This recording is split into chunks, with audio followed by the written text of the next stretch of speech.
Hi friends, Martin violin YouTube ചാനലിലേക്ക് എല്ലാവർക്കും സ്വാഗതം. നമ്മുടെ പുതിയൊരു വീഡിയോയിലേക്ക് എല്ലാവർക്കും സ്വാഗതം. ഇപ്പോൾ ഇന്നത്തെ വീഡിയോ എന്ന് പറഞ്ഞത് എന്നോട് കുറേ നമ്മുടെ സബ്സ്ക്രൈബേഴ്സ് ചോദിച്ചിരുന്നു. അതുപോലെ എൻ്റെ സെക്കൻഡ് ചാനലായ വയലിൻ ക്ലാസ്സസ് ഫോർ യുവിലെ സബ്സ്ക്രൈബേഴ്സും ചോദിച്ചിരുന്നു, ഒരു സ്റ്റുഡിയോ, നമ്മുടെ വീട്ടിൽ ഒരു ഹോം സ്റ്റുഡിയോ സ്റ്റാർട്ട് ചെയ്യാനായിട്ട് എന്തൊക്കെയാണ് വേണ്ടത്. അപ്പം നിങ്ങൾക്ക് തീർച്ചയായിട്ടും ഈ വീഡിയോ ഒരു യൂസ്ഫുൾ ആയിട്ടുള്ളൊരു കണ്ടന്റ് ആയിരിക്കും. ഒന്ന് സബ്സ്ക്രൈബ് ചെയ്യാനായിട്ട് മറക്കരുത്. നിങ്ങൾ ബെല്ലൈക്കൺ എനേബിൾ ആക്കി ഓൾ കൊടുത്തു കഴിഞ്ഞാൽ ഞാൻ അപ്ലോഡ് ചെയ്യുന്ന വീഡിയോസ് അന്നേരം തന്നെ നിങ്ങളിലേക്ക് എത്തുന്നതാണ്.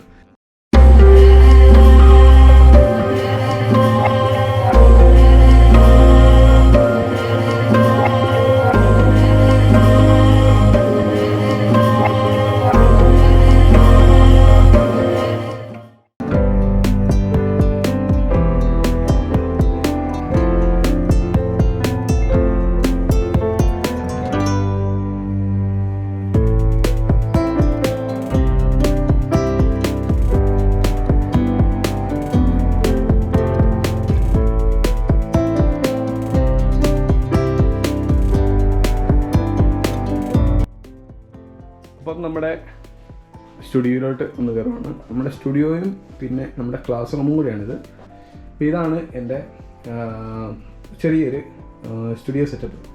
നമുക്ക് പതിയെ ഒന്ന് സ്വിച്ച് ഓൺ ചെയ്യാം. ഓക്കെ, ഞാനൊന്ന് സ്വിച്ച് ഓൺ ചെയ്തിട്ടുണ്ട്. അതുപോലെ ഞാൻ എഡിറ്റ് ചെയ്യുന്നത് ഇടയ്ക്ക് മാക്കിൽ ചെയ്യാറുണ്ട്. മാക്ക് കൂടെ നമുക്ക് ഓൺ ചെയ്യാം. മാക്കിൻ്റെ അകത്ത് ചെയ്യാറുണ്ട്. ഇത് ഡെസ്ക്ടോപ്പ്, നമ്മുടെ ഓഡിയോ എഡിറ്റിങ്, വീഡിയോ എഡിറ്റിങ് ഡെസ്ക്ടോപ്പിൽ ചെയ്യാറുണ്ട്. ചിലപ്പോൾ നമ്മൾ മാക്കിലും ചെയ്യാറുണ്ട്.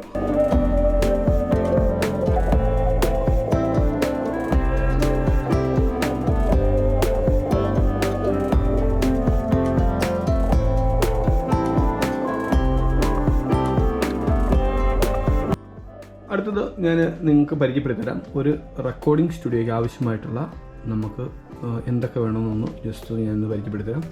ഇപ്പം ഞാൻ യൂസ് ചെയ്യുന്നത് നമ്മൾ സാംസങ്ങിൻ്റെ ഒരു മോണിറ്ററാണ്. അത്യാവശ്യം കുഴപ്പമില്ലാത്ത നല്ലൊരു മോണിറ്റർ കിട്ടിയിട്ടുണ്ട്. പിന്നീട് നമുക്ക് എൻ്റെ CPU വേണ്ടത് ഇതിൻ്റെയാണ്, ഇൻ്റലിൻ്റെയാണ്. അത് അത്യാവശ്യം കോർ i5 ആണ്. എനിക്ക് അത്യാവശ്യം എൻ്റെ വർക്കുകളൊക്കെ ചെയ്യാനായിട്ട് ഇതിൽ പറ്റുന്നുണ്ട്. പിന്നെ സൗണ്ട് കാർഡ് ഞാൻ യൂസ് ചെയ്യുന്നത് MODയുടെ ആണ്. അത് കുറേ വർഷങ്ങളായിട്ട് ഇതൊക്കെ ഉപയോഗിക്കുന്നത്. പിന്നെ MODയുടെ തന്നെ സ്പീക്കറും ഞാൻ ഉപയോഗിച്ചിട്ടുണ്ട്. അത്യാവശ്യം വലിയ സ്പീക്കറല്ല, ചെറിയ സ്പീക്കറാണ്. പിന്നെ നമുക്ക് മൈക്രോഫോൺ ഇടയ്ക്കാണ് യൂസ് ചെയ്യുന്നത്. നിവിൻ്റെ ഉണ്ട്, പിന്നെ ഓഡിയോ ടെക്നിക്കയുടെ മൈക്രോഫോൺ യൂസ് ചെയ്യുന്നുണ്ട്. ഈ രണ്ട് മൈക്രോഫോണാണ് നമ്മൾ റെക്കോർഡിങ്ങിന് യൂസ് ചെയ്യുന്നത്. പക്ഷേ വയലിന് നിങ്ങൾ ചില അക്കൂസ്റ്റിക് വയലിൻ്റെ പാട്ടുകളൊക്കെ കേൾക്കുന്നത് മിക്കതും വയലിൻ്റെ പാർട്സൊക്കെ ഞാൻ വായിക്കുന്നത് കംപ്ലീറ്റ് ഈ മൈക്രോഫോണാണ്. ഇതെന്ന് പറഞ്ഞാൽ വലിയ റേഞ്ചുള്ള മൈക്രോഫോണാണെന്ന് ഞാൻ പറയുന്നില്ല. എന്നാൽ പോലും അത്യാവശ്യം നല്ല ക്വാളിറ്റി ഉള്ള ഒരു മൈക്രോഫോണാണ്. നമ്മുടെ കവർ സോങ്ങൊക്കെ ചെയ്യുമ്പോൾ അത്യാവശ്യം നല്ല ക്വാളിറ്റിയിൽ എനിക്ക് ഔട്ട് കിട്ടാറുണ്ട്. അതുകൊണ്ട് ഞാൻ ഇത് സെലക്ട് ചെയ്യുന്നത്. മറ്റേ മൈക്രോഫോണ് നമ്മൾ വോക്കലൊക്കെ എടുക്കുമ്പോൾ കുറച്ചും കൂടെ നല്ലോണം കിട്ടും. ഇതാണ് നമ്മുടെ മൈക്രോഫോൺ. അത്യാവശ്യം നല്ല ക്വാളിറ്റി ഉണ്ട്, നല്ല രീതിയിലുള്ള ടോണും നമുക്ക് കിട്ടുന്നുണ്ട്. വയലിന് ആവശ്യമായിട്ടുള്ള അക്വസ്റ്റിക് ആയിട്ടുള്ള ഏത് ഇൻസ്ട്രുമെൻ്റ് എടുത്താലും അത്യാവശ്യം നല്ല ടോണ് കിട്ടുന്നുണ്ട്. അതുകൊണ്ട് തന്നെ ഞാനിത് സെലക്ട് ചെയ്തേക്കുന്നത്. ഓക്കെ, അടുത്തത് നമ്മളിന്ന് പരിചയപ്പെടുന്നത് നമ്മുടെ അടുത്തത് ഈ ഓഡിയോ ടെക്നിക്കാണ് മൈക്രോഫോൺ എന്ന് കാണിച്ചു തരാം. ഇതും കുറച്ച് നല്ലൊരു മൈക്രോഫോണാണ്. ഇത് വെൽ സെറ്റപ്പായിട്ട് വന്നേക്കുന്ന ഒരു നല്ലൊരു പാക്കേജാണ്. ഇത് കുറച്ച് വില കൂടിയതാണ്. അറൗണ്ട് 10,000 റുപ്പീസ് അടുത്ത് വിലയുണ്ട്. ഇതാണ് എൻ്റെ മൈക്രോഫോൺ. നല്ല വെയിറ്റ് ഉണ്ട്. പക്ഷേ ഇത് എനിക്ക് കൂടുതലും ഇഷ്ടപ്പെട്ടത് വോക്കൽ എടുക്കാൻ വേണ്ടിയാണ്. മറ്റേത് കുറച്ചും കൂടെ ഇൻസ്ട്രുമെൻ്റ് ഓറിയൻറ്റഡായിട്ട് നമുക്ക് ചെയ്യാവുന്നതാണ്. ഇതിൻ്റെ കൂടെ നമുക്കൊരു ചെറിയ ബാഗ് വന്നിട്ടുണ്ട്. പിന്നെ എൻ്റെ കുറച്ച് പേപ്പറുകളും കാര്യങ്ങളൊക്കെ ഉണ്ട്. പിന്നെ നല്ലൊരു പാക്കിങ്ങിലാണ് നമുക്ക് എൻ്റെ മൈക്രോഫോൺ കിട്ടിയത്. ഇത് നിങ്ങൾക്ക് വോക്കൽ എടുക്കാണ്ട് നല്ലൊരു മൈക്രോഫോൺ ആയിരിക്കും. ഓക്കെ, ഇതാണ് നമ്മുടെ മെയിനായിട്ടുള്ള സെറ്റപ്പുകൾ. പിന്നെ ഞാൻ ഹെഡ്ഫോൺ യൂസ് ചെയ്യുന്നത്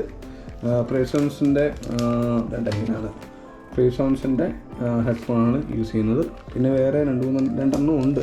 അത് US നിന്ന് ഞാൻ പർച്ചേസ് ചെയ്തേക്കുന്നതാണ്. പിന്നെ നമുക്ക് അത്യാവശ്യമായിട്ട് വേണ്ടത് ഒരു കാർഡ് റീഡർ. നമ്മുടെ ഫയലുകൾ സപ്പോർട്ട് ചെയ്യാനുണ്ട്.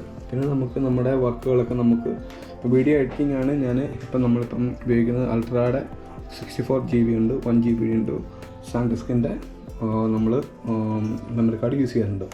ഇത്തരം കാര്യങ്ങളൊക്കെയാണ് നമ്മൾ മെയിനായിട്ട് വേണ്ടത്. ഇനി നമുക്ക് നമ്മുടെ മാക്കിലോട്ട് പോകാം. ഇപ്പം മാക്ക് നമ്മൾ യൂസ് ചെയ്യുന്നത്, ഞാൻ വീഡിയോ എഡിറ്റിങ്ങിന് മാത്രമാണ് മാക്ക് ഇവിടെ യൂസ് ചെയ്യുന്നത്. ഇപ്പോൾ ഇവിടെ നമുക്ക് കാണാം, ഞാനിവിടെ ഒരു ഫയൽ ഞാൻ ഓപ്പൺ ചെയ്തിട്ടുണ്ട് വീഡിയോ എഡിറ്റിങ്ങിന് വേണ്ടി. ജസ്റ്റ് ക്ലോസ് ചെയ്തിട്ടൊന്ന് കാണിച്ചു തരാം. യെസ്, അപ്പം നമുക്ക് പ്രോജക്റ്റ് നമുക്ക് സേവ് ചെയ്യണം വേണ്ട. ഓക്കെ, നമ്മൾ ഓൾറെഡി ചെയ്ത് കഴിഞ്ഞ വർക്കുകളെല്ലാം ഞാൻ ഇതിൽ നിന്ന് ഡിലീറ്റ് ചെയ്ത് കളയാറുണ്ട്. നമുക്ക് ലോഡ് കയറാൻ വേണ്ടി ചെയ്യാറുണ്ട്. അപ്പോൾ ഇതിൻ്റെ എക്സ്റ്റേണൽ ഹാർഡ് ഡിസ്ക് നമ്മൾ യൂസ് ചെയ്യാറുണ്ട്. ഇത് 2 TBയുടെ ഹാർഡ് ഡിസ്ക്കാണ്. ഇതിനകത്താണ് എല്ലാ ഫയലുകളും ഞാൻ സേവ് ചെയ്യുന്നത്. വീഡിയോ ചെയ്യുമ്പം എല്ലാം ഇതിൽ സേവ് ചെയ്യും. നമ്മൾ മാക്കിൽ സേവ് ചെയ്താറില്ല. മാക്കിൽ സേവ് ചെയ്താൽ അന്നേരം തന്നെ ഡിലീറ്റ് ചെയ്ത് കളയും. അത് നേരെ ട്രാഷ് ബോർഡിലോട്ട് നമ്മൾ മാറ്റിയേക്കും. ഇപ്പം നമുക്കിപ്പം ഇത് വേണ്ടല്ലേ, ഇവിടെ അഡോബ് പ്രീമിയർ പ്രോയുടെ ഒരു സോഫ്റ്റ്വെയറാണ് ഞാൻ പർച്ചേസ് ചെയ്തേക്കുന്നത്. നമുക്ക് അതിൻ്റെ അകത്ത് നമുക്ക് പ്രോജക്റ്റുകൾ നമുക്ക് ചെയ്യാവുന്നതാണ്. അപ്പം ഇത് അത്യാവശ്യം നല്ല നമ്മുടെ ഒരു വർക്കിന് വേണ്ടിയൊക്കെ, നമ്മുടെ വീഡിയോ എഡിറ്റിങ്ങിന് വേണ്ടിയൊക്കെ നമുക്ക് ചെയ്യാവുന്നതാണ്. നല്ല പ്രൊഫഷണൽ ആയിട്ടുള്ള ഒരു സോഫ്റ്റ്വെയറാണ്. നല്ല കുറച്ച് വർക്ക് ചെയ്യണമെന്നുള്ളൂ. അത്യാവശ്യം ഇതിനു വേണ്ടി നമ്മൾ ഹാർഡ് വർക്ക് ചെയ്യണം. അപ്പം ഇത് അത്യാവശ്യം നല്ല ഫാസ്റ്റായിട്ട് തന്നെ ചെയ്യുന്നുണ്ട്. ഇത് റീസെൻ്റ്ലി ഞാൻ പർച്ചേസ് ചെയ്ത, ഒരു 2 മാസം മുമ്പ് പർച്ചേസ് ചെയ്ത ലാപ്ടോപ്പാണ് മാക് പ്രോ. ഞാൻ കൂടുതലും വർക്ക് ചെയ്യുന്നത് വീട്ടിലുണ്ടെങ്കിൽ ഞാൻ ചെയ്യുന്നത്, വീഡിയോ എഡിറ്റിംഗ് ചെയ്യുന്നത് നമ്മൾ ഇതിൽ തന്നെയാണ്. ഇവിടെ നിങ്ങൾക്ക് കാണാം അഡോബിൻ്റെ ഈ വെർഷൻ, ഇതിൻ്റെ ഓൾഡ് വെർഷൻ ഞാനിവിടെ ചെയ്തിട്ടുണ്ട്. അതെനിക്ക് കുറച്ചും കൂടെ ഈസി ആയിട്ട് അക്സസ് ചെയ്യാവുന്നതാണ്. മറ്റൊരു പുതിയ വെർഷനാണ്. അപ്പം അതും അത്യാവശ്യം വർക്ക് ചെയ്യാണ്ട് നമുക്ക് സമയമെടുക്കും. പിന്നത്തെ നമ്മുടെ ക്ലാസ്സസിൻ്റെ വീഡിയോ എഡിറ്റ് ചെയ്തേക്കുന്നതാണ്. പിന്നെ ടോൺ ക്വാളിറ്റി ഒന്ന് കേൾപ്പിച്ചു തരാം. ഇത് നമ്മൾ അത്യാവശ്യം നമുക്ക് നല്ലൊരു സ്പീക്കറാണ് നമുക്കുള്ളത്. അതുകൊണ്ട് അത്യാവശ്യം ബോളിയുണ്ട്. എല്ലാവർക്കും സ്വാഗതം.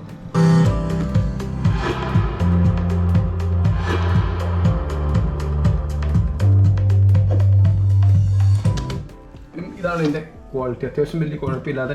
പിന്നെ ഞാൻ എൻ്റെ വീഡിയോസൊക്കെ ചിലതൊക്കെ എൻ്റെ ഐഫോണിൽ എടുക്കാറുണ്ട്. iPhone 7 Plus ആണ് ഞാൻ യൂസ് ചെയ്യുന്നത്. അപ്ഗ്രേഡ് ചെയ്യണമെന്നുണ്ട്. അപ്പം അപ്ഗ്രേഡ് ചെയ്യണമെങ്കിൽ നിങ്ങളൊക്കെ വീഡിയോ കണ്ടെങ്കിലുള്ളൂ അപ്ഗ്രേഡ് ചെയ്യാൻ പറ്റത്തുള്ളൂ. അപ്പോൾ അപ്ഗ്രേഡ് ചെയ്തെങ്കിലുള്ള പുതിയ വീഡിയോസും നല്ല ക്വാളിറ്റി എടുക്കാൻ പറ്റത്തുള്ളൂ. അപ്പോൾ ഇത്രം ആണ് എൻ്റെ ഈ ഒരു നമ്മുടെ സ്റ്റുഡിയോയുടെ എക്യുപ്മെൻറ്റ്സ്. അപ്പം ഞാൻ ഓഡിയോ എഡിറ്റിങ്ങിനെ കുറിച്ച് ഞാൻ പറഞ്ഞിട്ടില്ല, അത് ഞാൻ കാണിച്ചു തരാം. ഇപ്പോൾ ഇത് നമ്മൾ വീഡിയോ എഡിറ്റിങ്ങിന് വേണ്ടി യൂസ് ചെയ്യുന്നത്. അപ്പം നിങ്ങൾ നമ്മളെ സപ്പോർട്ട് ചെയ്തെങ്കിലുള്ള നമുക്ക് പുതിയ നമ്മുടെ വീഡിയോസൊക്കെ ഇറക്കാൻ പറ്റും. നിങ്ങൾ കാണണം. അപ്പം ഞാനിവിടെ Cubase 5 ആണ് യൂസ് ചെയ്യുന്നത്. Cubase 5 എനിക്ക് എൻ്റെ ആവശ്യത്തിന് ഇത് മതി. ഞാൻ അപ്ഗ്രേഡ് ചെയ്തിട്ടില്ല, അപ്ഗ്രേഡ് ചെയ്യണമെന്നുണ്ട്. അതിന് കുറച്ച് ബഡ്ജറ്റ് കൂടുതലായതുകൊണ്ടാണ്, സോഫ്റ്റ്വെയർ കൂടുതലാണ് ഞാൻ എടുക്കാത്തത്. പിന്നെ അതൊക്കെ എടുക്കണം. ഇപ്പം നമ്മളിപ്പോൾ ഓരോ വർക്കുകളൊക്കെ ഇപ്പം നമ്മൾ എടുക്കണമെങ്കിൽ നമ്മളിങ്ങനെ ഇതുണ്ടോ, ഓരോ വർക്കുകൾ നമ്മൾ ചെയ്തേക്കുന്നതാണ്.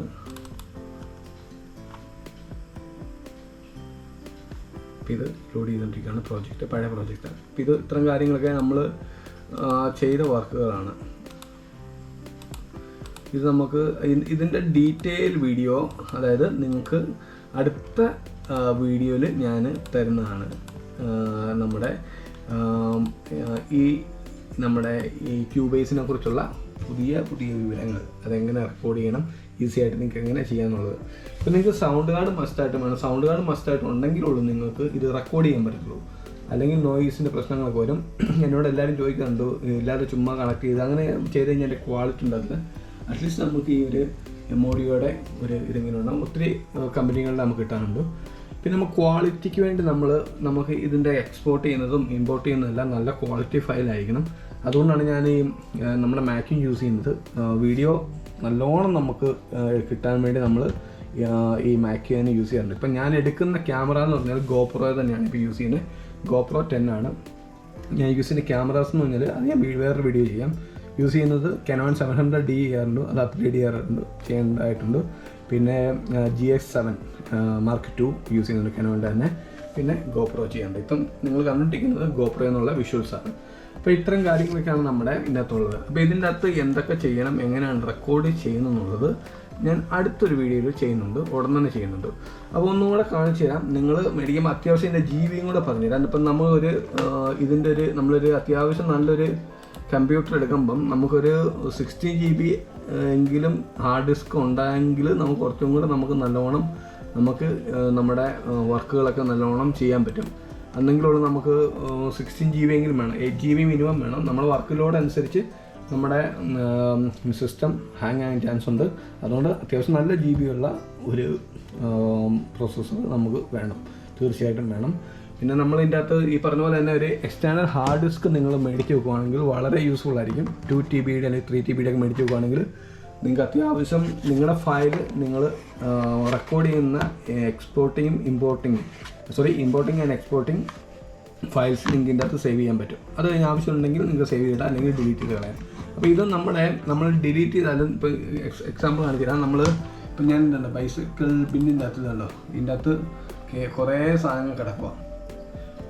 അപ്പം നമുക്ക് ഇതിൻ്റെ അകത്ത് ബൈസിക്കിൾ ബില്ലിൻ്റെ അകത്ത് കിടക്കുന്നത് ഇഷ്ടം പോലെ നമുക്ക് പ്രോജക്റ്റുകൾ ചെയ്ത് കഴിഞ്ഞ് കിടപ്പുണ്ട്.